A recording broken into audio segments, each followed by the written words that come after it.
Welcome to the TMZ podcast. I'm Charlie Neff. I'm Edward Lewis. Edward Lewis, we are live. Live. Yes. That's cool.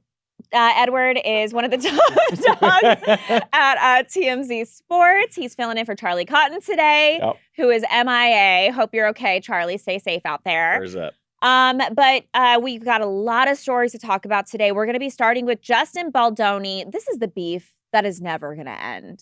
Yep. Between him and Blake Lively. Well, he's going after Marvel and Disney.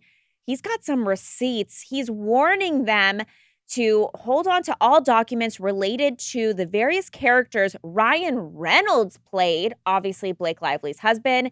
He thinks there was some mockery done by Ryan in the Deadpool franchise. We'll get into that.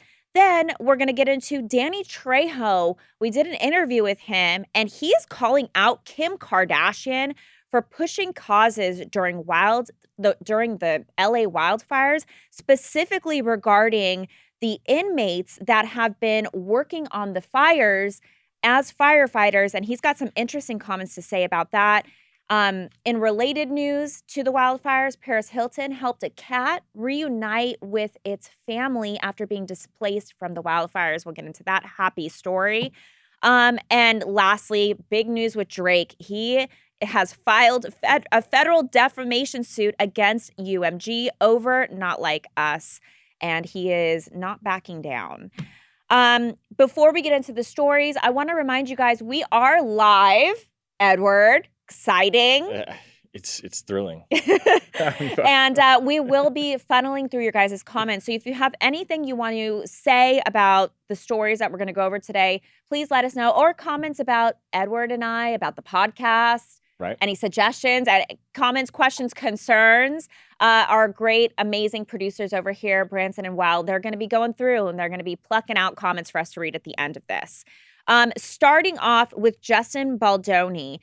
So he is asking and actually warning Disney and Marvel to hold on to documents related to the various characters Ryan Reynolds played in Deadpool and Wolverine as he's putting together this legal case. As you guys know, Blake Lively, she's come out swinging with documents against all these allegations about Justin Baldoni, everything from like sexual assault to really like off-colored sexual harassment.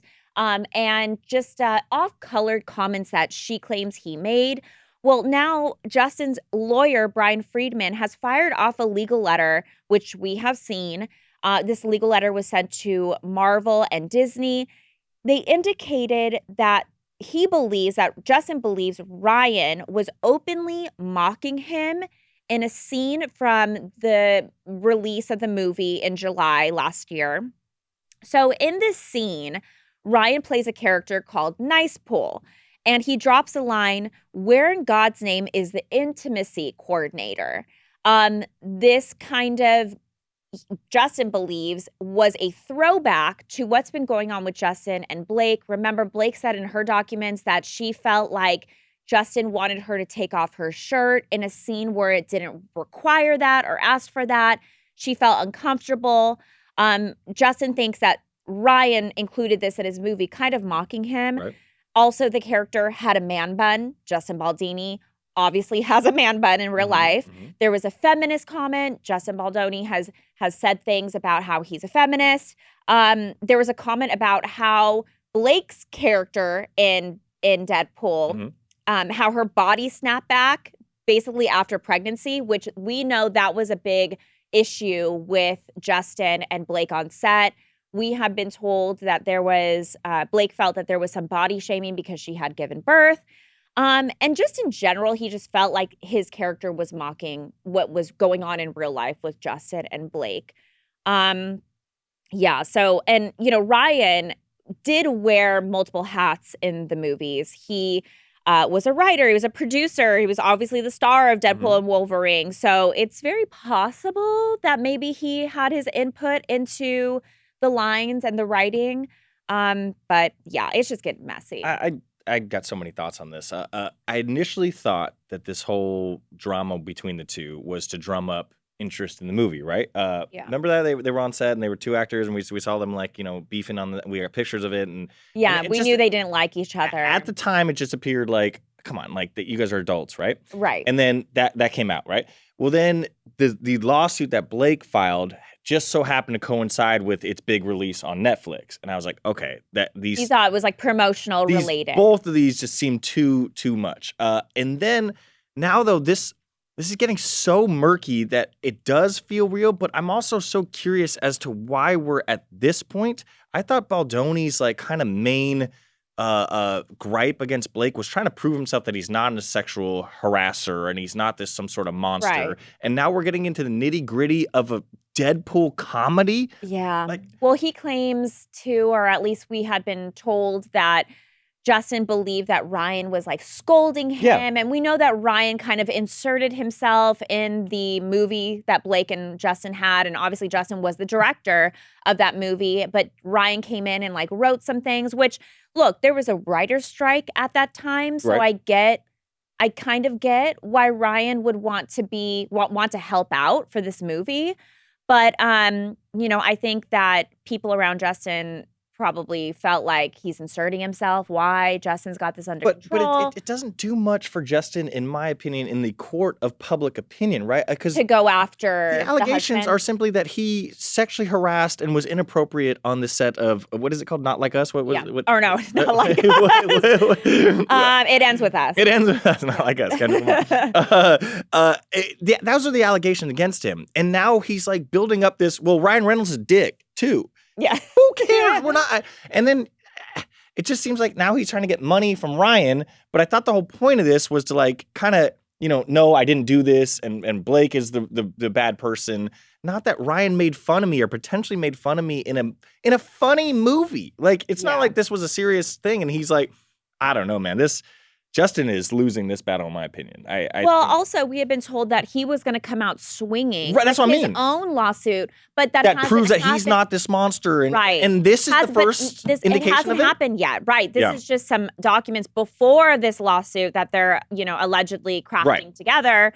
But I am curious as to what they're going to say, like what his side is, because there's two sides to every story, and it's probably somewhere in the middle. But if this is kind of the first real like shot across the bow that we've heard from Baldoni, you think it's not great. That's your heater back is right. Ryan made fun of me once and not even it might not even been this. Like this is I don't know. I don't know whose side I'm on this. I'm not taking I just sides feel like it's so like murky, all of it. Yeah. Obviously, like going through the documents of Blake's allegations. Yeah, a lot of that felt gross. Too. But then I don't know. It's very confusing. But we'll keep you updated because this is not over. That's for sure. So Danny Trejo is sending a stern message to his celebrity peers, including Kim Kardashian. He's saying, stop using the Los Angeles wildfires to push your own causes. We did an interview with Danny, who, he's famously served prison time, a lot of prison time in his past. Obviously, a lot of people know him as a very famous actor, but he does have a history. And here's what he had to say. Right now, as far as inmates getting paid,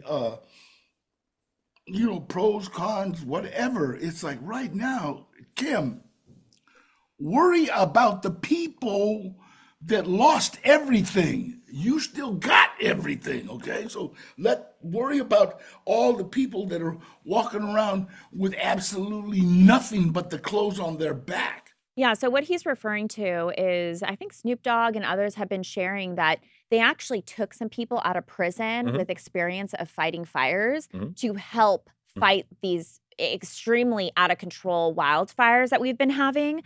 And it's been mentioned that they're getting paid $1 an hour to fight the massive blazes.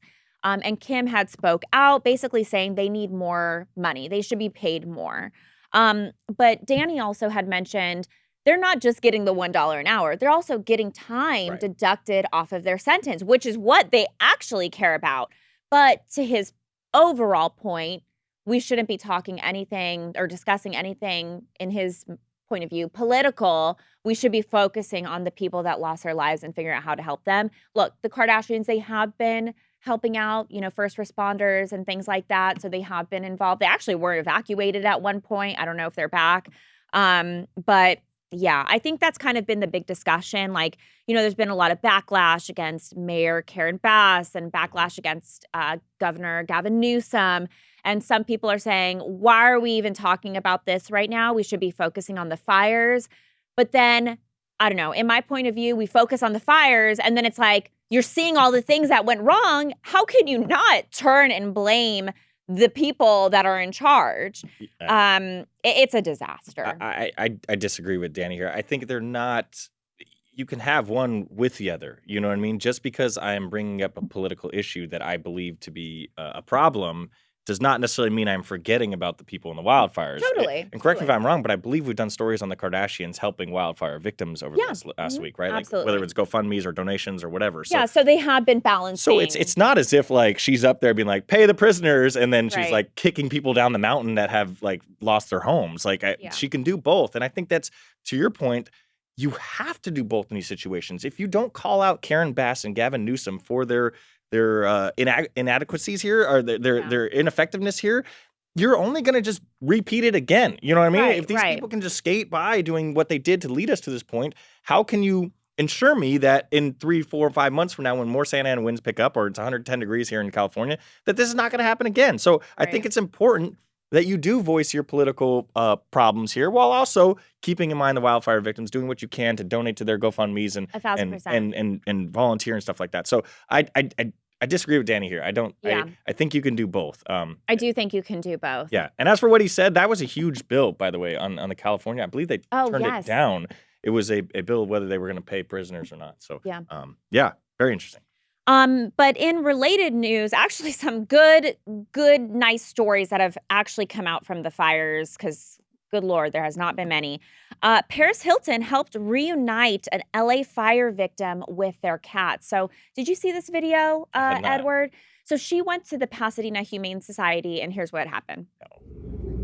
How long has he been here? You would say on the card, so I could tell you if I close the kennel. That way I can get a better idea. Yeah.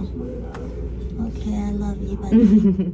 So the Pasadena Humane Society, they've really been at the forefront of saving and helping all the injured animals and displaced animals from the Eaton fire, which, both the Pacific Palisades fire and the Eaton fire, I think if you lived in those areas, the fire came so fast. There was a lot of people that were at work, didn't have time to come home, evacuate their pets. There's a lot of displaced pets, but the Pasadena Humane Society, they've taken in a ton of animals. And Paris went there, got the word out about one of the pets that was at the shelter, saying like, hey, is this your cat? We want to help this cat reunite with its owners. Well, guess what?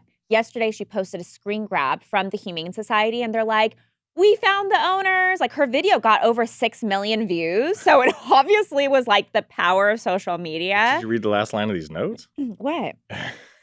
Oh, yes. Okay, so unfortunately... I didn't realize this story had a bad ending. Well, I mean, it's great that the owners know where their cat is. They know their cat is alive and safe. But yes, unfortunately, the family doesn't have a house right now. That's so sad. So they are boarding the cat until they can figure it out. I think everybody knows somebody that lost a home in one of these fires. Yeah. It's horrific. Yeah, I feel really bad. Moving on to our last and final story, Drake has filed a federal defamation suit against UMG over the song Not Like Us. Gosh, I thought we were leaving all of this in 2024, but Drake is not backing down in the war against his own label. So he's upping the ante now by suing Universal Music Group for spreading the, quote, false and malicious narrative that he's a pedophile. So he filed the defamation case on Wednesday morning in the federal court of NYC, basically ripping UMG for releasing and promoting Kendrick Lamar's diss track, Not Like Us. And so we actually got the documents, we reviewed them, and Drake says that UMG knew fully well that Kendrick's lyrics and images in the music video referring to Drake as a pedophile were false and dangerous. And he's calling out the song, saying it was inflammatory and with shocking allegations, and that it was a gold mine for UMG. And he said they had an ulterior financial motive in promoting it. It's just so weird because Kendrick and him are both under the same label, and he's attacking his own label. But look, he's saying that they did everything they could to pump up the song because they knew it would devalue Drake's music and brand. I don't understand that line. Why would they want to be against He's their him? Yeah. artist. I do, to some extent, agree with his premise here. Like, that is an inflammatory statement and a defamatory one, and it's that's something you never want to have associated with your name, especially in a song like this. And if your label is pumping it up, I would appreciate if my label kind of tamped it down. You know what I mean? Yeah. But at the same time, Drake has made a lot of comments about other rappers in his own songs. I mean, back to back, I keep unloaded on that one. You know what I mean? Like how can you do one thing to one artist and then be mad when that artist or another artist does something to you? It just feels very hypocritical, and he should probably keep kicking this one under the rug. But again, he's filing more things to keep building it up now. Right. And the weird thing is that he's not actually going after Kendrick himself. Right. It's the label that he's pissed off at. That's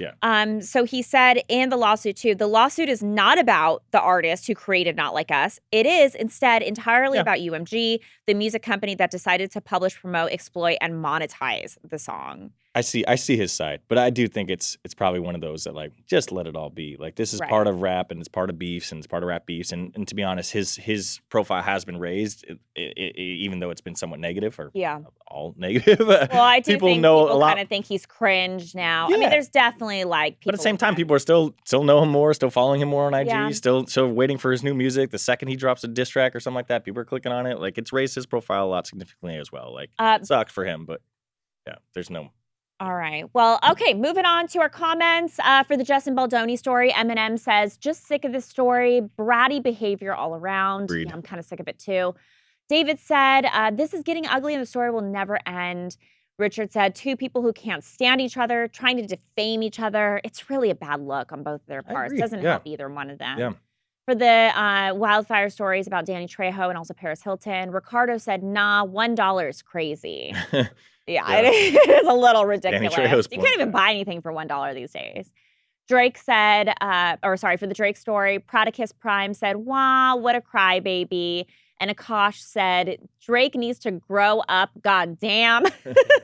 And a couple miscellaneous comments from you guys. Jamie said, she does have the Valley Girl voice. That's you. I guess I so. think it's me. It's funny because people always think like, oh my gosh, you always like fake the Valley Girl voice, like talk in your real voice. Like it's real. The Valley Girl voice is my real voice, you guys. I hope you want to like hear me be myself here and not fake it. Justin Harris said, hey, Charlie and Edward, can I get a shout out to my partner, Malcolm? It's his birthday. Happy birthday, Malcolm! Woo-woo! Love it. Look at us. Should we start singing Happy Birthday, Marilyn Monroe style? I don't know. Okay, never mind. Well, you guys, thank you so much for joining us today, and we'll catch you tomorrow. Bye.